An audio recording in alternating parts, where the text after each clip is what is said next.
안녕하세요. 뉴스카페 김선영입니다. 보수 진영의 차기 대권주자로 유력하게 꼽히는 황교안 전 국무총리가 자유한국당 당대표 후보로 나섭니다.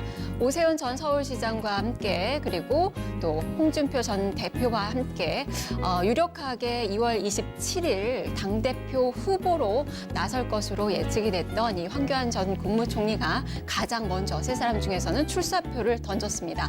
자, 이로 인해서 2월 27일 날 있을 이 당권 경쟁에 서막이 올랐는데요. 본격적인 당권 경쟁에 레이스가 펼쳐질 것으로 예상이 됩니다. 대진표가 어느 정도 좀 짜여져 있습니다. 과연 보수 진영의 희망은 누가 될 수 있을지 한번 알아보도록 하겠습니다. 뉴스를 재구성해 보겠습니다. 자, 그리고 금융산업은 국민들의 재산을 보호하는 그 업종이라는 점에서 보안이 상당히 중요한데요. 전체적인 보안 서비스를 제공하는 곳이 있습니다. 바로 금융보안원입니다. 금융보안원의 김영기 원장 오늘 만나서 얘기 나눠보도록 하겠습니다. 자, 뉴스카페는 오늘도 퀴즈와 함께 여러분께 드리는 선물을 준비를 하고 있습니다. 마지막까지 채널 고정해 주시길 바랍니다. 뉴스카페 지금부터 문을 열겠습니다.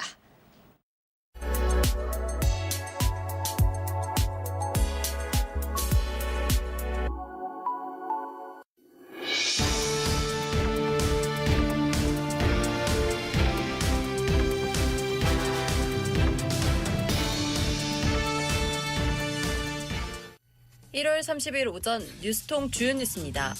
첫 번째 뉴스입니다. 홍준표 전 자유한국당 대표가 2월 27일 한국당 전당대회 당대표 출마를 공식 선언할 예정이라고 뉴시스가 보도했습니다. 홍 전 대표는 오늘 오후 2시쯤 서울 여의도 K타워에서 출판 기념회를 한 후 인근 카페에서 출마 선언을 할 계획입니다. 앞서 황교안 전 국무총리는 어제 서울 영등포 당사에서 출마 선언을 했는데요. 홍준표, 황교안, 오세훈 전 서울시장 등 3파전 구도가 형성될 것으로 보입니다. 다음으로 오늘 포털사이트 댓글 조작 사건으로 재판에 넘겨진 김경수 경남도지사에 대한 1심 선고가 나온다는 뉴시스 보도입니다. 서울중앙지법 형사합의 32부는 오후 2시 김 지사에 대한 선고를 내릴 예정인데요. 김 지사가 드루킹 일당의 댓글 조작 사건을 인지하고 공모했다는 의혹을 재판부가 얼마나 인정할지 주목됩니다. 앞서 오전 10시에는 드루킹 김모 씨 등 10명에 대한 선고가 진행됐습니다. 다음 뉴스입니다. 경기도 안성 한우 농가에서 구제역이 발생하며 구제역이 확산될 우려가 커진다는 노컷 뉴스 보도입니다. 농림축산식품부는 어제 경기도 안성시 양성면 소재 한우 농가에서 구제역 바이러스가 확인됐다고 밝혔습니다. 이 농장은 처음 구제역이 발생한 농장에서 11.4km 떨어진 곳에 위치하고 있는데요. 농식품부는 전국 우제류 농장에 대한 임상 예찰을 강화하고 전국의 축산 관계시설을 면밀히 점검하기로 했습니다. 마지막 뉴스입니다. 카카오가 게임회사 넥슨 인수를 검토 중이라는 뉴시스 보도입니다. IT 업계에 따르면 카카오는 최근 넥슨 인수 준비 작업에 들어간 것으로 알려졌는데요. 카카오 관계자는 내부에서 넥슨 인수를 다각도로 검토 중이라고 말했습니다. 다만 넥슨의 인수 대금이 10조 원을 상회할 것으로 예상되고 있어 컨소시엄 구성 등의 방안도 거론되고 있습니다. 지금까지 뉴스통 주요 뉴스였습니다. 네, 뉴스를 재구성해보는 시간입니다. 오늘 뉴스토마토 정치부 김우중 부장 그리고 박민호 기자 함께합니다. 두 분 안녕하세요. 네, 안녕하십니까. 네, 자 오늘의 이슈부터 확인해 보겠습니다. 자유한국당 당권 경쟁 본격화, 보수의 희망은 누구? 위기감이 팽배했던 보수 진영에 요즘 반가운 소식들이 들려오고 있습니다. 어제 황교안 전 국무총리가 당권 경쟁에 이제 나서기로 했고요. 그리고 보니까 지지율도 좀 많이 높아진 그 상황입니다. 좀 자세하게 살펴보도록 하겠습니다. 자, 박민호 기자, 네. 차기 대선 주자 선호도를 보니까 네. 어제 황교안 국무총리가 이낙연 국무총리를 앞섰어요. 이제 처음으로 네. 앞서서 지금 전 국무총리 대 지금 현 국무총리의 대결로 좀 펼쳐지고 있는데요. 네, 이 부분부터 좀 점검해 볼까요? 네, 제가 어제 뉴스에서 봤었죠. 야, 정말 정치 재밌다. 사람들이 이렇게 얘기하고 있을 정도입니다. 황교안 전 국무총리가 앞으로 대선 차기 대선 후보 중에서 1등을 했습니다. 무려 여권에서 1등이었던 이낙연 현 국무총리를 이겼습니다. 오히려 여권에서는 유시민 작가가 더 범여권에서 1등을 하고 있는 상황이에요. 이낙연 국무총리가 지금 좀 많이 지지율이 떨어지고 새로운 뉴페이스 바로 황교안 전 국무총리가 차기 대권 주자, 여권, 야권 다 합쳐서 1등을 했습니다. 정치가 정말 재밌는 것 같아요. 차기 대선 주자 선호도 조사 결과 황교안 전 국무총리가 이겼는데 이낙연 국무총리를 좀 많은 포인트 차이로 이겼고 그리고 오차 범위 내에서 제치는 결과가 나왔기 때문에 지금 당장 선거를 한다고 하더라도 대통령이 될 수 있다. 뭐 이렇게 가정을 세울 수가 있겠죠. 이대로 간다면은 총선과 대선 전국에 정말 엄청난 파장이 이렇게 예상이 됩니다. 물론 시민들의 이야기를 들어보면 자유한국당이 잘했다기보다는 오히려 더불어민주당이 좀 못했기 때문에 반사 이익을 많이 누린 것 아니냐 이렇게 얘기하고 있고요. 황교안 전 총리가 그동안 수면 아래에 쭉 가라앉아 있으면서 자기 관리를 좀 잘한 것 같아요. 그리고 태극기 부대를 어제 좀 적극적으로 옹호하고 감싸면서 친박 비박까지 다 아우르면서 범여권의 대선 주자 1등으로 이렇게 올라오게 된 그런 전략이 잘 먹힌 것 같습니다. 네, 일단 그동안에는 자격 논란이 좀 많이 있었잖아요. 이런 부분에서 선관위에서 어제 뭐 가능하다라고 결론을 내린 상황이고 지금 뭐 황교안 전 국무총리 하면 친박 쪽에서의 아주 열렬한 그 지지를 좀 받고 있는 그 상황인데 사실 황교안 국무총리 하면 딱 이 낙인이 찍힌 부분이 탄핵 정국의 바로 책임자라는 그 인식이에요. 이 꼬리표 좀 뗄 수 있을까요? 예, 황교안 전 총리는 검찰하고 관료를 지내시면서 많은 경륜을 쌓았습니다. 정치는 그런데 이번이 처음입니다. 정치 신인이라고 볼 수 있고요. 주로 친박계 지지를 많이 받고 있습니다. 앞으로 한국당 대표 후보로서 또 대선 주자로서 많은 검증의 벽을 넘어야 할 것으로 생각이 되고요. 그중 하나가 탄핵 책임론이죠. 그 황교안 전 총리는 아시다시피 박근혜 정부에서 법무부 장관, 국무총리를 지냈습니다. 이런 중책을 맡았던 인물로서 과연 박근혜 전 대통령 탄핵의 책임이 없는가 하는 비판이 이어지고 있는 게 사실이고요. 어제 황 전 총리 출마 회견에서도 탄핵에 대한 입장을 묻는 기자들의 질문이 계속 이어졌는데요. 이에 대해 황 전 총리는 국민이 통합하고 하나 되는 측면에서 판단해야 한다. 우리에게 필요한 것은 국민 통합이다. 라는 말로 대신했습니다. 즉답을 피한 건데요.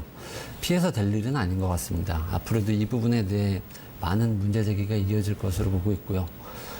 그 이유 중 하나가 문재인 정부 탄생 배경이 박근혜 전 대통령 탄핵과 무관하지 않고요. 박근혜 정부와 함께했던 정권 2인자로서 국민들이 그의 입장을 궁금해하지 않을 수가 없습니다. 네.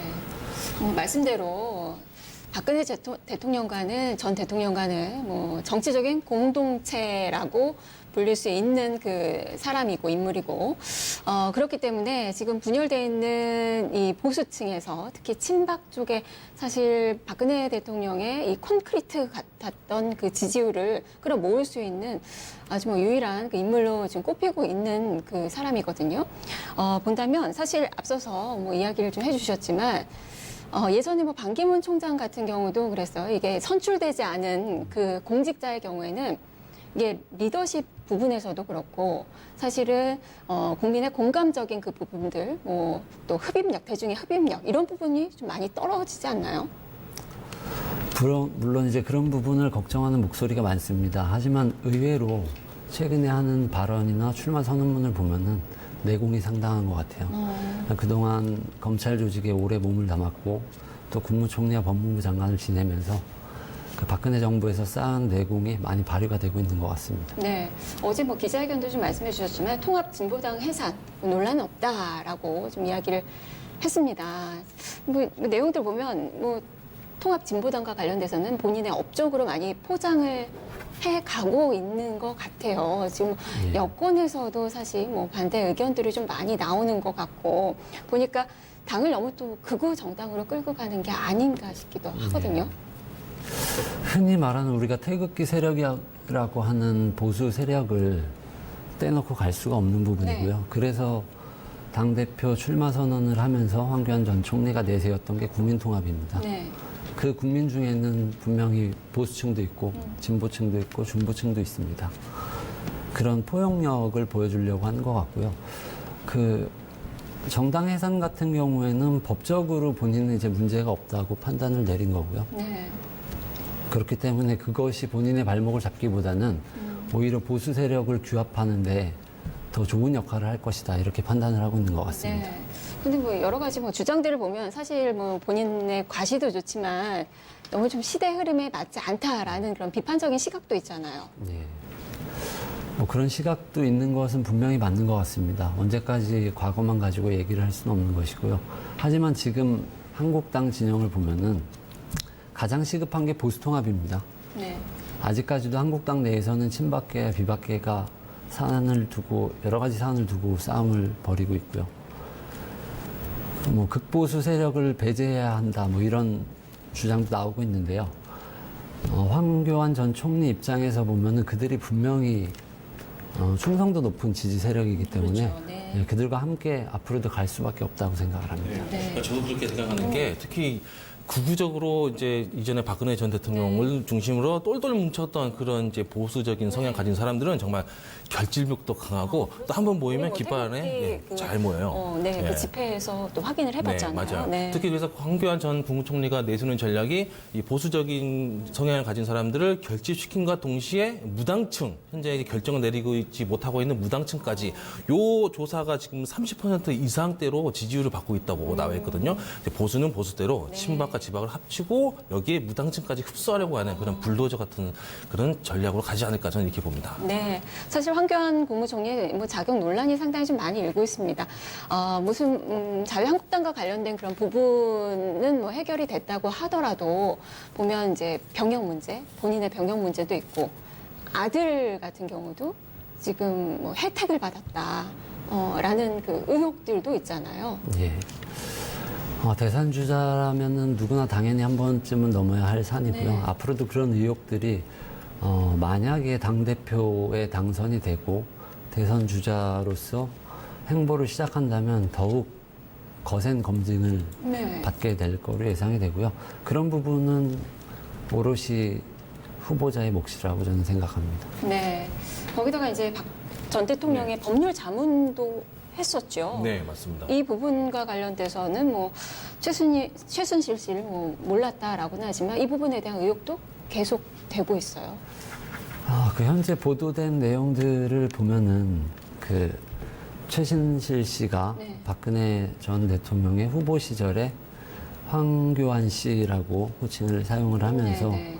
이제 그분에겐 자료를 주지 않느냐 뭐 이런 발언들을 근거로 이제 박근혜 대통령 당선 전부터 도왔다 이런 얘기가 나오는 것 같습니다. 하지만 황교안 전 총리 본인은 최순실 씨를 여전히 몰랐다고 주장을 네. 하고 있고요. 가짜 뉴스다. 뭐 확인할 필요도 없는 이야기다라고 그렇습니다. 주장을 하죠. 네. 그래서 지금 보도만 갖고 나온 것을 판단하기는 좀 어려울 것 같습니다. 네. 정확하게 최순실 씨를 알고 있었냐, 그 전부터 대통령을 도왔냐 하는 부분에 있어서는 여전히 논란이 있을 것으로 보입니다. 네, 여전히 뭐 풀어야 할 그 숙제가 될 것 같고요. 황 전 총리의 경우에는 보니까 뭐 영남층 그리고 5, 60대 그렇죠 중장년층에게 인기가 좀 많은 것 같고 네, 전형적인 보수적으로 영남지역권을 기반으로 해서 이렇게 큰 지지를 받고 있는 그런 네. 사람이죠. 예. 그리고 또 한편에서 보면 이제 오세훈 시장 얘기를 또 해볼 수가 네. 있겠는데 이와 반해서 오세훈 전 서울시장의 경우에는 수도권 그리고 청년층에게 인기를 좀 많이 얻고 있습니다. 오세훈 시장 같은 경우는 내일이죠. 내일 아마 출사표를 그 출판 기념회에서 좀 던질 것으로 보이는데 사실 오세훈 시장이 2011년 이후에 야인 생활을 네. 했죠. 맞아요. 좀 네. 여러 가지로 좀 사건도 많았고 네. 그리고 지금 여권 더불어민주당 입장에서는 오히려 오세훈 전 시장이 당 대표가 되기를 바라는 은근히 바라는 이런 이야기도 있어요. 예, 맞아요. 하더라고요. 이제 네. 핵심 관련자에게 좀 얘기를 들어보면 제가 네. 실명을 거론할 수는 없고 네. 오히려 오세훈 전 시장 때 그때 당시 이제 네. 보수 정당에 끼친 그 타격이 워낙 크기 때문에 서울시를 내줬으니까. 맞아요. 네. 그래서 겉으로는 지금 황교안 전 국무총리가 나오기를 바란다 이런 식으로 얘기를 하고 있지만 사실은 오세훈 전 시장이 당대표에 나와서 훨씬 더 쉽게 총선과 대선을 만들어 가려고 하는 그런 역공적인 차원에서 여권에서 하고 있어요. 보면 예. 그 오히려 황교안 그 전 그렇죠. 국무총리가 훨씬 위협적인 존재인 거네요. 그렇죠. 이제 네. 페이크 작전을 쓰면서 네. 어떻게 보면 오세훈 전 시장을 이렇게 밀어주려고 하는 여론전도 지금 펼치고 있는 것 같은데 있는데 일단 오세훈 전 서울시장이 일단 장점이 일단 잘생겼다라고 하는 네, 같은 남성 입장에서는 잘 모르겠지만 잘생기고 가정적이고 온화한 이미지로 또 합리적인 그런 어필을 좀 많이 해서 또 40대, 네. 50대 청년층까지 이렇게 파고들고 있는데요. 근데 이제 황교안 전 총리에 비해서는 좀 지금 좀 많이 약하기도 하고 그리고 과거에 또 바른미래당 또 들어가면서 박근혜 전 대통령 탄핵 때 네, 또 탈당을 맞아요. 하면서 그쪽으로 맞아요, 옮겨갔고 거기다가 뭐 어쨌든 뭐 서울시는 내주는 꼴이 됐고 여러 가지 뭐 당에서 비판 여론이 있을 수밖에 없어요. 그리고 또 네. 반기문 전 시장 아니 반기문 전 사무총장을 또 네. 밀었지만 또 예. 실패를 했었고. 예, 네. 맞아요. 적톡성 논란에서도 그 분명히 이제 전당대회 할 때 네거티브 전략 분명히 많이 나올 텐데 여기서 좀 많이 까일 요소들이 좀 많아요. 적통성 논란부터 그러고 보니까 시작해서 또 총선도 실패를 했잖아요. 네, 맞아요. 그래서 실패한 일종의 뭐라 그럴까 대권주자, 실패한 대마 뭐 이렇게 볼 수 있는데 실패했던 그 요인들이 워낙 많다 보니까 이제 부정적인 이미지 이런 부분 항상 만년 2등 뭐 이런 이미지가 또 많이 덮어 씌워질 것 같아서 실질적으로 뭐 뚜껑은 열어봐야 알겠지만은 성공할 수 있는 가능성이 황교안 전 국무총리보다는 그래도 좀 적지 않느냐 이렇게 좀 보고 있습니다. 그래서 개파가 없이 일단 나홀로 이렇게 합리적인 보수 뭐 이런 이미지로 해서 나홀로 전략을 지금 펴고 있고요. 민주당 입장에서는 아이러니컬하게 오세훈 전 시장이 좀 부상됐으면 좋겠다 이렇게 보고 있습니다. 그렇다면 김호중 부장은 어떻게 오세훈 전 시장이 정치적으로 좀 재기할 수 있을 것이라고 보세요? 오세훈 전 서울시장이 그 2011년에 무상급식 찬반 투표 네. 이제 물론 유효 투표율 33.3%에 미치지 못해서 부결이 됐고요. 네. 그러다 보니까 그거에 대한 책임을 지고 이틀 뒤에 물러났습니다. 네. 그 후에 결과적으로 보면 민주당 소속인 박원순 지금 네. 현 서울시장에게 3선을 내주게 되는 그렇죠. 셈이 됐죠. 네. 그런 부분에 대해서 책임론이 아직까지도 많이 제기가 되고 있는 건 사실인데요. 다만 황교안 전 총리의 탄핵 프레임과 좀 다른 부분이 있다고 한다면 황 전 총리 같은 경우에는 아직까지 박근혜 탄핵에 대한 명확한 입장을 내놓지 않고 있거든요. 네. 근데 반면에 오세훈 전 서울시장은 그동안에 여러 차례 기회가 될 때마다 언론을 통해서 결과적으로 책임을 통감한다 하고 사과를 했습니다. 그래서 그런 부분에서 적어도 책임론에 있어서는 황 전 총리보다는 조금 더 자유롭지 않나 네. 그렇게 생각하고 있습니다. 거기다가 뭐 무상급식 이야기를 했지만 선심성이 무상급식을 그 시장직을 걸고 정말 맹렬히 반대했다는 점에서 네. 보수 진영이 좀 마음을 좀 잡았다라고 볼 수 있을 것 같죠. 네. 일각에서는 이제 그래도 뚝심 있다 하는 좋은 평가도 많이 나오고 있습니다. 네. 무엇보다 이 뭐 두 사람을 본다면 당내 기반은 둘 다 약해요. 그런데 지금 보면 사실 둘이 뭐 걸어온 길도 사실 뭐 다 법조인이네요. 생각해 보니까 또 그 홍준표 대표도 그렇고 전 그렇습니다. 대표도 그렇고 다 법조인인데 걸어온 길은 또 많이 좀 다른 것 같아요. 예, 사실 2006년도 서울시장 당시 이제 한나라당인데 네. 경선에서 오세훈 전 서울시장하고 홍준표 전 대표가 서울시장 자리를 놓고 자웅을 겨룬 경험이 있어요. 네. 그래서 그 후로 아직까지도 둘은 사이가 좀 좋지 않은 걸로 제가 알고 있고요.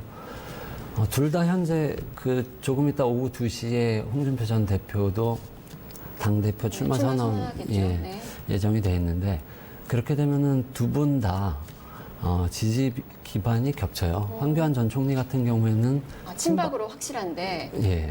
이제 두 분이 겹치는군요. 비박으로. 네, 두 분은 네. 이제 비박계를 겹치기 때문에 그런 구도적인 측면에서 봤을 때는 우선은 황교안 전 총리가 유리한 유리하네요. 고지를 선점하고 네. 시작을 한다 이렇게 볼 수 있겠습니다. 뭐 당내에 사실 보수 진영에 뭐 능력이 뛰어난 분들도 많은데 이렇게 뭐 두 분, 뭐 조금 더 넓혀본다면 세 분으로 이렇게 집약이 되는 뭐 이유가 있어요?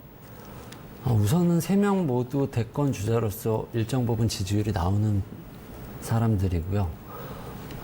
그렇다고 하지만 아직 당내에는 안상수, 김진태, 주호영, 정우택 의원 같은 쟁쟁한 분들이 후보들이 다른 주자들이 있으니까요. 네. 지금 현재로서 결론을 예단하기는 좀 어려울 것 같습니다. 네.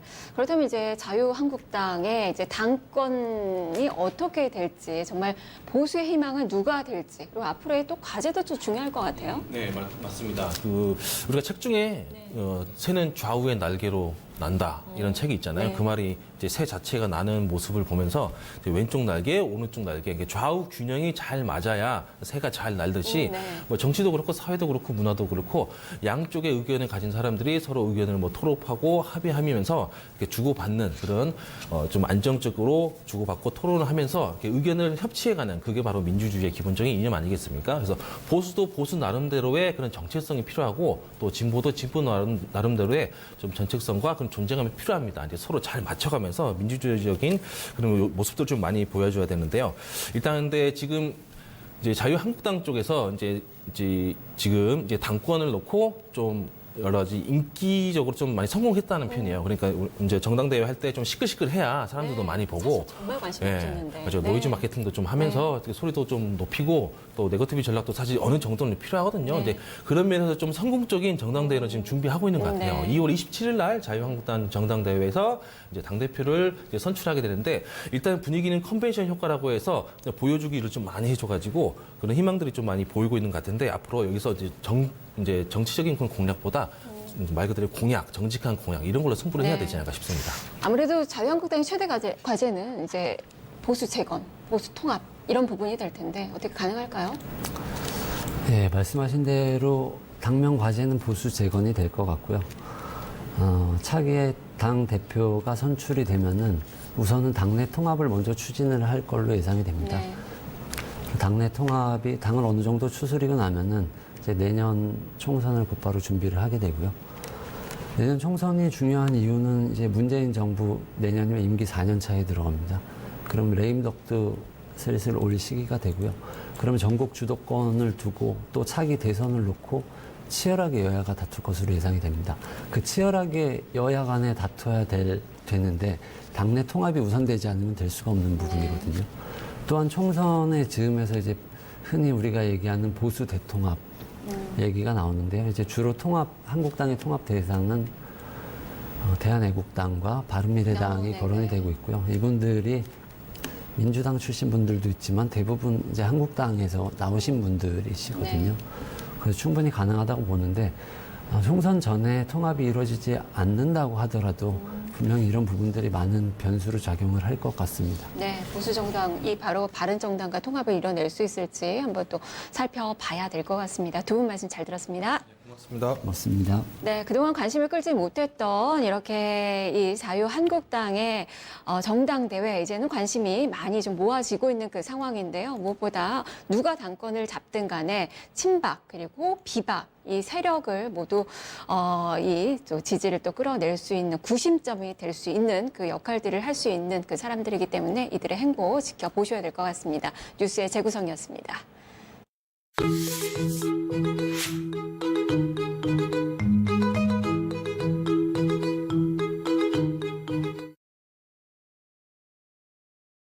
안녕하세요. 실시간 검색어를 맡은 김은별 기자입니다. 실시간 검색어에서는 뉴스토마토 플랫폼 뉴스통 검색어 8가지를 짚어드립니다.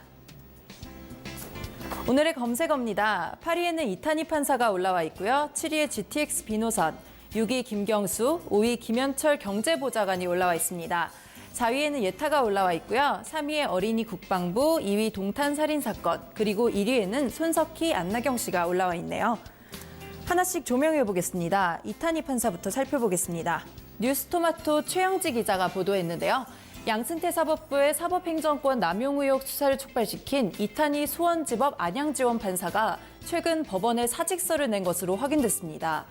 법조계에 따르면 이 판사는 진실을 밝히는 과정이 끝없는 노력과 희생을 요한다는 것을 그때는 다 알지 못했다라는 글을 남기며 지난 1월 사직서를 제출한 사실을 밝혔는데요. 이 판사는 내려놓는 글이라는 제목의 글을 통해 속내를 털어놨습니다. 이 판사는 법관이 추종해야 할 것은 사적인 관계나 조직의 이익이 아닌 우리 사회의 공적인 가치라며 자신의 선택을 후회하지 않는다고 밝혔습니다. 또한 가치에 대한 충심이 공직자로서 명예라 생각했다고 덧붙이기도 했는데요. 이탄희 판사는 지난 2017년 2월 법원행정처 기획조정실 기획 2심의관으로 발령이 났는데 상고법원 도입에 비판적인 국제인권법 연구회가 열기로 한 학술대회를 견제하라는 지시를 받고 이를 거부한 뒤 사직서를 제출했습니다. 이후 법원행정처는 이 판사를 원소속인 수원지법으로 복귀시켰는데요. 발령이 취소된 배경에 대해 의혹이 불거지며 사법행정권 남용 의혹 사태가 불거지기도 했습니다. 다음 검색어 보시겠습니다. 5위에 김현철 경제보좌관이 올라와 있는데요. 뉴스 살펴보실게요. 문재인 대통령은 어제 김현철 대통령 경제보좌관의 사의를 받아들였다고 청와대가 밝혔습니다. 발언으로 논란을 일으킨 지 약 하루 만인데요. 김의겸 청와대 대변인은 이날 오후 브리핑을 통해 문 대통령이 조금 전 김 보좌관의 사의를 받아들였다고 말했습니다. 문 대통령은 김 대변인에 따르면 문재인 대통령은 김 보좌관이 우리 정부 초기의 경제 정책의 큰 틀을 잡는 데 크게 기여했고 경제보좌관으로서 역할을 충실히 해왔다면서 예기치 않은 일이 발생해 너무 안타깝다고 말했습니다. 앞서 지난 28일 김 보좌관은 서울 중구 대한상의소에서 열린 최고경영자 초청 간담회에서 5060 세대에게 한 발언이 논란이 되며 여론의 반발을 불러일으켰는데요. 다음 뉴스 보시겠습니다. 1위에는 손석희, 안나경이 올라와 있습니다. JTBC가 손석희 대표이사와 안나경 앵커 간 소문에 법적 대응을 선언했습니다. JTBC는 어제 현재 소셜미디어 등 온라인을 중심으로 유포되고 있는 안나경 앵커에 대한 각종 소문은 모두 악의적으로 만들어낸 가짜뉴스라며 이는 명백한 명예훼손에 해당한다고 밝혔습니다. 앞서 프리랜서 기자인 김모 씨는 손석희 대표이사가 접촉사고 당시 여성 동승자와 함께 있었다고 주장했는데요. 손 대표이사가 기사화를 무마하기 위해 JTBC 채용을 제안했으며 폭행도 있었다고 주장했습니다. 이에 대해 JTBC는 김 씨가 불법 채용 청탁으로 손석희 대표를 협박한 것이며 동승자도 없었다라고 공식적으로 밝혔습니다. 오늘의 검색어는 이렇게 8위에 이탄희 판사, 5위 김현철 경제보좌관, 1위 손석희, 안나경 씨 세 가지를 조명해봤는데요. 다음 시간에는 새로운 검색어와 함께 돌아오도록 하겠습니다.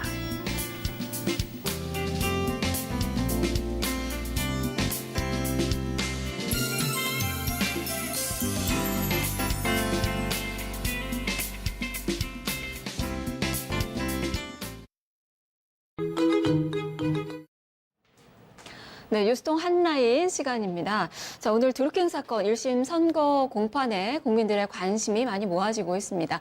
일단 오전 10시에 이 드루킹 이 일당들, 이 드루킹 김 씨의 이 선고 공판 결과가 좀 나왔고요. 또 오후에 그리고 김경수 도지사에 대한 그 결과가 나오게 됩니다. 자, 자세한 내용 들어보겠습니다. 뉴스토마토 사회부 최기철 부장입니다. 최 부장 안녕하세요.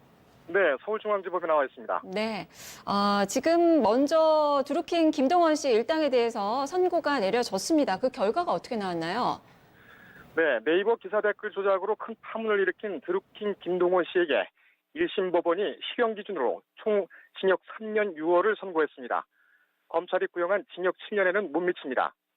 서울중앙지법 형사합의 32부는 오늘 오전 선고 공판에서 김 씨에게 컴퓨터 등 장애 업무 방해 혐의에 대해 징역 3년 6개월, 정치자금법 위반 혐의에 대해 징역 6개월에 집행유예 1년을 각각 선고했습니다. 이 중 업무 방해 혐의가 네이버 기사 여론 조작이고 정치자금법 위반 혐의는 고 노회찬 정의당 의원에게 자금을 건넨 사실입니다. 법원은 드루킹이 관리한 조직인 경제적 공진화 모임 운영위원들에 대해서도 모두 유죄를 인정하고 대부분 실형을 선고했습니다. 주요 피고인 중 필명 둘리와 솔본 아르타, 서유기 등은 각각 징역 1년씩을, 투뽀와 트렐로는 각각 징역 1년씩을 선고받았습니다. 법률 고문과 권력층 섭외를 맡았던 아보카 도모 변호사는 징역 1년 4월에 집행유예 2년을 선고받았습니다. 혐의별 유무죄를 정리해드리면 유죄로 판결된 혐의들은 컴퓨터 장애 등 업무 방해, 위계에 의한 공무집행 방해, 정치자금법 위반, 뇌물 등 혐의입니다. 무죄는 증거 위조 및 증거 교사입니다. 이 재판부는 증거 위조 등 행위는 인정되지만 피고인들이 자신의 범죄를 은폐하기 위한 것이었던 만큼 죄가 성립 안 된다고 판단했습니다.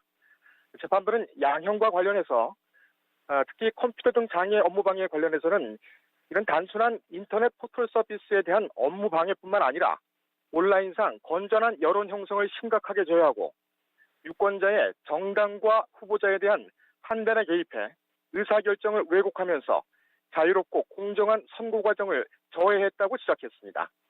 또 거래 대상이 되어서는 안 되는 공지까지 요구해 죄질이 불량하다, 엄벌이 불가피하다라고 설명했습니다.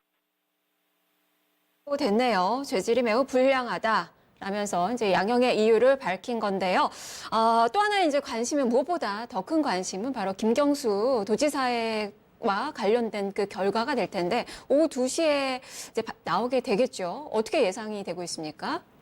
네, 지금 서울 서초동 서울중앙지법 청사 주위에는 오늘 오후 2시부터 시작되는 김경수 경남지사에 대한 선고 공판을 방청하기 위해 지지자들과 반대자들이 속속 모여들고 있습니다.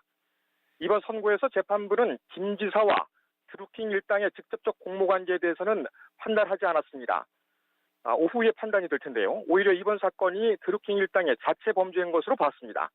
네, 그러나 양형 부분에서 피고인들은 자신들이 추구하는 재벌 해체를 통한 민주화 달성이라는 목표 달성에 도움을 받기 위해서 당시 국회의원이었던 김 지사에게 접근했고 이들에게 유리한 여론이 형성되도록 킹크랩을 이용해 여론을 조작했다.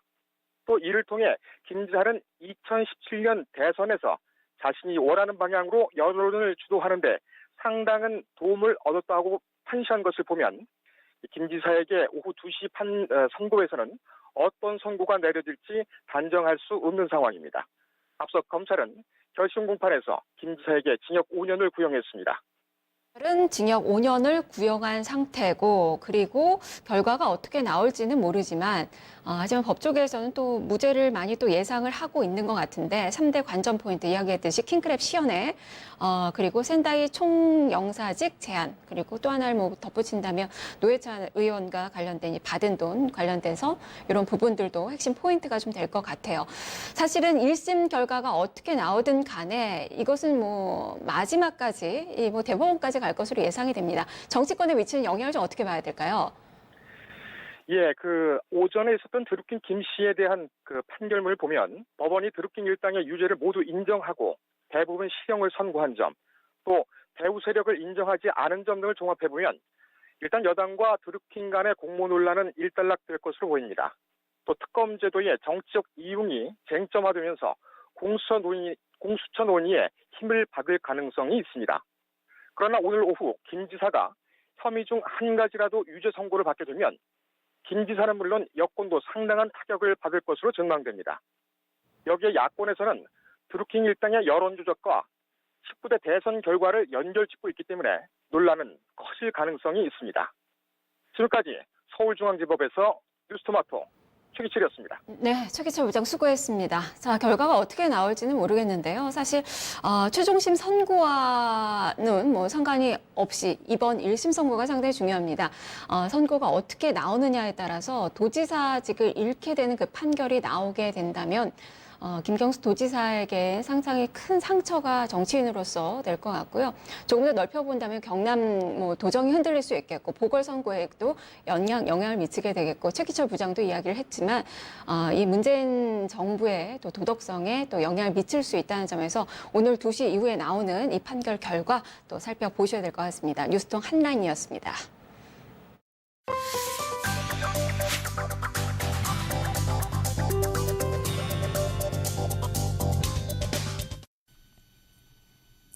미세먼지와의 전쟁. 사만사온이 사만사미로 바뀌었죠. 사흘은 춥고 나흘은 미세먼지가 기승을 부린다는 뜻의 신조어가 생겨났습니다.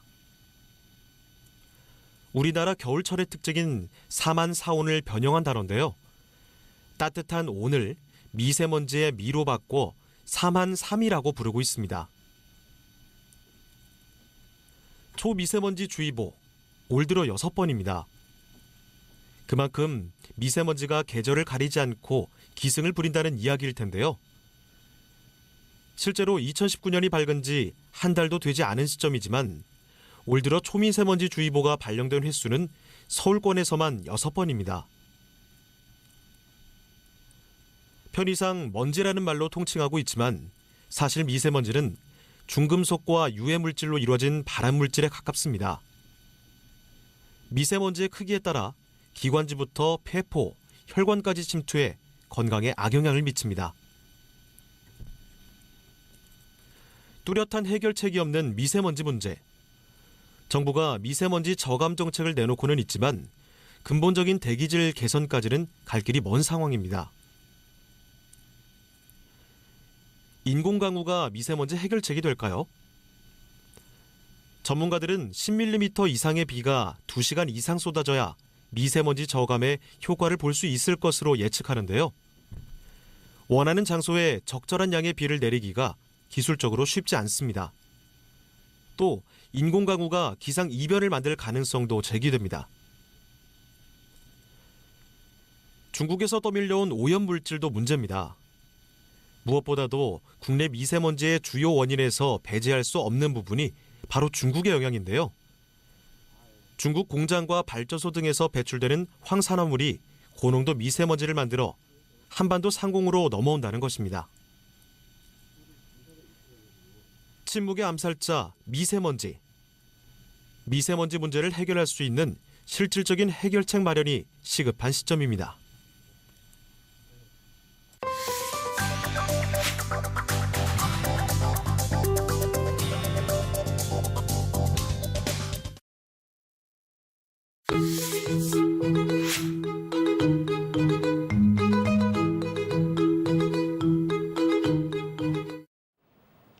네, 톡합니다 시간입니다. 오늘은 금융보안원 김영기 원장 모셨습니다. 원장님 안녕하세요. 네, 안녕하세요. 네, 금융보안원 친숙하기도 하지만 실질적으로 금융보안원 이렇게 떠올리면 생소해하시는 분들이 상당히 많거든요. 예. 금융보안원부터 좀 소개를 해주셔야 될 것 같아요.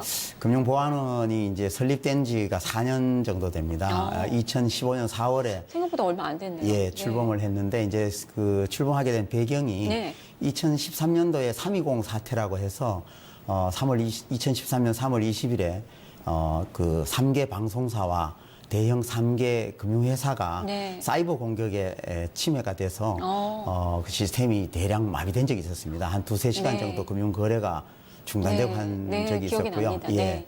2014년 초에 그 3개 카드사의 개인 그 정보가 유출돼서 온 국민의 정보가 유출된 사건이 있었습니다. 네. 그 사건이 있고 나서 이 금융보안에 대한 중요성이 부각되면서 이 금융보안 전담기구를 만들어야 되겠다 해서 금융권 전체를 통틀어서 금융보안 서비스를 제공하는 전담기관으로서 2015년 4월에 출범을 했고요. 네. 지금 이제 180개 금융회사, 금융공공기관, 전자금융업자 뭐 이런 회원사를 두고 있습니다. 네, 탄생 배경이 그렇게 되는군요. 정말 중요한 일을 하는 곳이다라는 그 생각이 드는데 주로 하는 일이 어떻게 되는 거예요? 예, 지금 뭐 우리 그 현재 이제 금융이라든지 모든 산업에 있어서 디지털, 네. 사이버 뭐 이런 부분들이 하나의 이제 큰 변화의 방향입니다. 네. 그래서 금융보안원이 하는 가장 기본적인 업무는 금융권에 대한 통합 그 보안 관제라고 그래서 180개 금융 그 회원사들이 이 외부로부터 금융 그 사이버 침해를 받는지를 24시간 365일 계속 모니터링하고 또 그 모니터링 결과 이상한 침투 정보가 있다 그러면 이 부분을 회원사들한테 공유를 해서 네. 사전적으로 사이버 침해를 방지하고 예방하는 그것이 가장 기본적인 업무입니다. 뭐 그 외에도 네.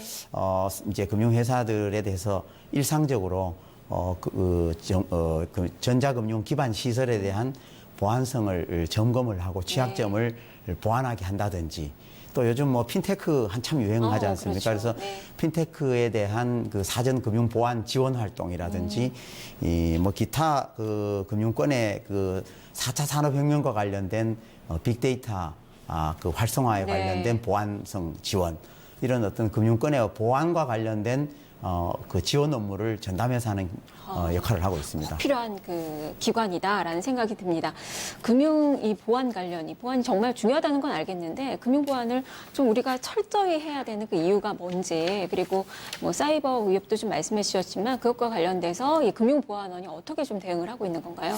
그 뭐 아시다시피 금융 산업은 이제 우리 경제의 혈맥입니다. 그리고 금융은 사실 신뢰를 이제 생명으로 하는 산업이죠. 그래서 이 국민의 재산을 보호하는 부분이기 때문에 이 어떤 신뢰를 유지하기 위한 과정에서 금융이 요즘은 또 대부분 비대면으로 거래가 이루어집니다. 그렇죠. 은행 거래의 네. 약 90%가 비대면으로 이루어지기 때문에 저도 은행 잘 안 가는 것 같아요. 예, 네. 그래서 이 비대면으로 또 한다든지 사이버로 한다든지 네. 했을 때 이 보안이 전제되지 않고서는 국민으로부터 이 신뢰를 받기 어렵습니다. 그렇기 때문에 금융의 어떤 디지털 환경으로 변화하는 데 있어서 가장 필수적인 전제 조건이 이제 금융 보안이다. 네. 그렇게 해서 중요성이 점점 높아지고 있고요.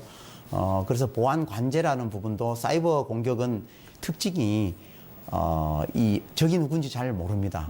그리고 국경도 없습니다. 네. 그리고 이 사이버 공격은 항상 진화되고 다양해지고 있기 때문에 이런 부분들에 대해서 금융 보안 부분에서도 그 보안 기술을 계속 업그레이드 한다든지 또 요즘 뭐 얘기되고 있는 인공지능이라든지 이런 기술을 이용을 해서 보안 관제를 점점 더 이렇게 침해 공격을 막기 위한 노력을 해야만 우리 금융 산업의 어떤 신뢰를 보호할 수 있는 기능을 하는 거기 때문에 뭐 보안원이 그런 역할을 주도적으로 이제 하고 있는 것입니다. 워낙에 뭐 세상이 빠르게 지금 기술이 진화하고 있어서 거기에 또 발맞춰서 금융보안에서도 좀 하시는 일이 좀 더 많아질 것 같은데 네네. 요즘 뭐 4차 산업혁명에 대한 이야기 참 많이 합니다. 뭐 산업계에서는 변화의 바람이 좀 불고 있는 그 상황이고 금융권도 예외는 아닐 것 같아요. 지금 금융보안에서 보니까 빅데이터 관련돼서 일을 또 추진하고 계시더라고요. 예. 그 뭐 요즘 4차 산업혁명 얘기하면서 네. 뭐 데이터가 21세기의 원유다라고까지 이제 얘기를 하지 않습니까? 그리고 4차 산업혁명 특히 금융 부분에 있어서는 빅데이터, 인공지능, 그리고 클라우드 네. 이 세 가지가 이렇게 결합되면서 상당한 시너지 효과를 가져오고 이제 큰 변화가 올 걸로 보입니다. 빅데이터 이제 활용에 대해서는 우리나라가 뭐 규제가 많아서 그동안에 데이터 활용이 좀 제약이 많다 하는 비판이 많았습니다. 네. 그런데 이제 그 최근에 이제 정부에서 빅데이터 활성화를 위한 여러 가지 이제 정책 방향을 발표를 했고 과거에는 이제 이 데이터 활용을 하려면 개인의 어떤 민감한 식별 정보나 이런 것들을 이제 활용을 못 하게 돼 있었습니다. 그런데 지금 이제 빅데이터 활성화 3법이라 그래서 네. 개인신용정보법이라든지 정보통신망법, 그다음에 그 신용정보법 이 3법이 국회에서 지금 개정 과정에 있습니다. 그래서 이 법이 개정이 되면 이 식별 정보를 활용할 수 있는 가명 정보의 개념이 이제 도입이 되고 네. 또 이 정보를 결합할 수 있는 근거가 생기고 해서 이 산업 분야에서 이제 데이터 활용이 이제 활성화될 수 있는 여건이 이제 마련됩니다. 그래서 이런 여건 마련이 이제 추진되는 것과 아울러 금융보안원에서 이 금융 부분에 이 빅데이터 중개 플랫폼을 이제 지금 준비를 하고 있습니다. 네. 그래서 올 하반기부터 이제 그 적용을 하려고 준비를 하고 있는데 이 빅데이터 중개 플랫폼이 뭐냐 하면 이 금융회사가 이제 갖고 있는 많은 데이터를 이 중개 플랫폼을 통해서 데이터를 이제 공급을 하면 네. 핀테크 기업이라든지 수요자가 그 빅데이터를 활용을 해서 새로운 어떤 금융 서비스나 금융 상품을 만들어내는 역할을 하는 겁니다. 그래서 그 중개 플랫폼을 통해서 데이터가 원활하게 유통될 수 있는 제반 어떤 그 인프라를 구축하는 것이 이제 중개 플랫폼이고 그 작업들을 저희들이 이제 지금 하고 있는 상황입니다. 네, 뭐 빅데이터뿐만 아니라 뭐 핀테크도 그렇고 이렇게 금융산업이 디지털 혁신으로 많이 좀 변화를 하면서 사실 금융보안원에서의 그 역할이 점점 좀 중요해지는데요. 그렇다면 금융보안원이 앞으로 나가야 될 그 방향에 대해서 또 설명을 해주시죠. 예, 뭐 아까도 말씀드렸지만 이 이제 그 요즘 대다수 금융회사들이 이 디지털 혁신을 얘기를 하고 네. 있습니다. 그리고 4차 산업혁명에 관련된 여러 가지 이제 신기술들이 인공지능이라든지 빅데이터, 클라우드, 네. 블록체인 이런 여러 가지 기술들이 이제 등장하기 때문에 이런 신기술을 도입하는 과정에서 요즘도 레그테크 이야기도 나오더라고요. 네, 그렇습니다. 레그테크는 이제 뭐 레귤레이션과 테크놀로지 네. 합성어인데 이 각종 금융이 이제 규제 산업이다 보면 각종 규제를 이행하는 데 있어서 상당히 그 규제 준수에 대한 부담이 금융회사들이 많습니다. 그래서 이 부분을 IT 기술을 이용을 해서 금융 규제를 좀 더 효율적으로 준수할 수 있게끔 만들어주는 기능을 하는 겁니다. 그래서 금융 보안 부분에 있어서 이 레그테크 시스템을 저희들이 작년 하반기에 구축을 해서 시범 운영을 했고 올해부터 이제 본격 적용을 하기 시작했습니다. 그래서 금융회사들이 이제 그 금융 보안과 관련된 규제를 쉽게 준수를 할 수 있게끔 해주는 여러 가지 편의를 제공해 주는 게 이제 레그테크 시스템입니다. 뭐 이런 걸 포함해서 금융 보안 부분에서 이 금융 보안을 제대로 이렇게 기능을 해야만 디지털 혁신이 성공할 수 있고 그렇게 함으로써 또 금융 산업이 한 단계 발전을 할 수 있기 때문에 금융 보안원이 이 디지털 혁신과 발맞추어서 균형된 어떤 보안 인식을 네. 제공한다든가 시스템에 대해서 보안 지원한다든가 하는 기능을 저희들이 다 하는 것이 이제 금융보안원의 존재 이유가 되겠습니다. 네, 금융산업의 혁신에 금융보안원이 앞으로 기여를 많이 하겠다라는 그 생각이 좀 듭니다. 네. 자, 오늘 말씀 잘 들었습니다. 네, 감사합니다. 네, 김영기 원장과 함께 이야기 나눠봤습니다. 여기서 퀴즈 드릴게요. 먼저 어제 퀴즈의 정답부터 좀 발표를 해드릴까요? 어제 퀴즈는 뭐였을까요? 퀴즈 정답은 바로 정답 좀 공개를 해드릴게요. 보이스 피싱이었는데 어제 선물 받으신 그 부분 RNJS2354님입니다. 자, 축하드립니다. 자, 선물을 오늘 정도 보내드리니까요. 한 내일 정도 받으실 수 있을 것 같아요. 선글라스 보내드리겠습니다. 자, 그럼 이어서 오늘의 문제 드리겠습니다. 자, 오늘 문제 보여주시죠. 은행, 증권, 보험, 카드, 전자금융업 등 정금융권을 대상으로 종합적 보안 서비스를 제공하는 금융보안 전담기관을 무엇이라고 할까요? 오늘 김영기 원장님이 나와주셨는데요. 김영기 원장님이 소속돼 있는 곳이기도 합니다. 오늘 이와 관련돼서 이야기 많이 나눠봤는데요. 오늘의 정답 올려주시면 되는데요. 정답은 뉴스토마토 유튜브 페이지에 올려주시면 됩니다. 먼저 구독을 해주시고요. 그리고 유튜브, 뉴스토마토 유튜브에 들어오시면 현재 방송하고 있는 화면이 보이실 텐데요. 여기에 댓글로 정답 남겨주시고 정답 남기실 때는 꼭 이 이메일 주소 함께 남겨주셔야 또 선물을 보내드릴 수 있습니다. 재치 있는 그런 멘트도 같이 남겨주시면 선물 받으실 확률이 높으니까요. 많은 참여 기다리고 있겠습니다. 자, 지금까지 금융보안원 김영기 원장과 함께했습니다.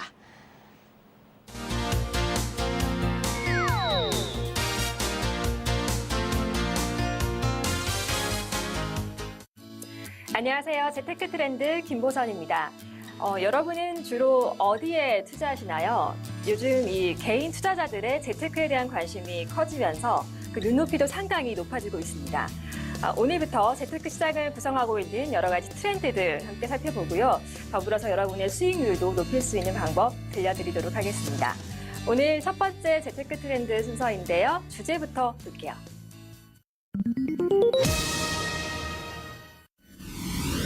자, 뉴스통으로 살펴보는 뉴스입니다. 뉴스토마토 기사인데요. 해외 주식 직구 300억 달러 넘었다. 미국 IT 인기 톱이라는 제목의 기사입니다. 해외 직구, 해외 주식을 말 그대로 개인이 직접 사고 파는 것을 말합니다. 국내 시장에서 특히 지난해 같은 경우를 좀 돌아봤을 때 너무나 저조한 수익률 때문에 울상인 분들이 많으셨을 텐데요. 실망한 투자자들이 새로운 투자 기회를 찾기 시작하면서 해외 주식 직구라는 표현이 생겨났습니다. 실제 좀 거래량을 보겠습니다. 해외 주식 결제 연도별 규모인데요. 2017년에 처음으로 200억 달러를 넘어서면서 226억 달러 기록했고요. 지난해에는 이 사상 최대치였던 2017년을 넘기면서 300억 달러를 돌파하는 가파른 성장세를 보여주고 있습니다. 해외 주식 투자 요즘 이렇게 인기인 이유가 뭘까요? 전문가에게 한번 들어봤는데요. 유동원 키움증권 글로벌 주식 팀장을 만나봤습니다. 우리나라를 놓고 보면 대부분의 기업들이 수출 기업들이 많죠. 전체 수출 금액이 GDP의 50%가 넘고 수출 입으로 따지면 전체 GDP의 100%가 넘는 거죠. 그래서 어떤 기업에서 직장에서 일을 하던 간에 달러를 벌어들이는 사람들이죠. 그렇기 때문에 해외 투자를 해야 된다라는 그런 욕구가 충분히 생길 수가 있고요.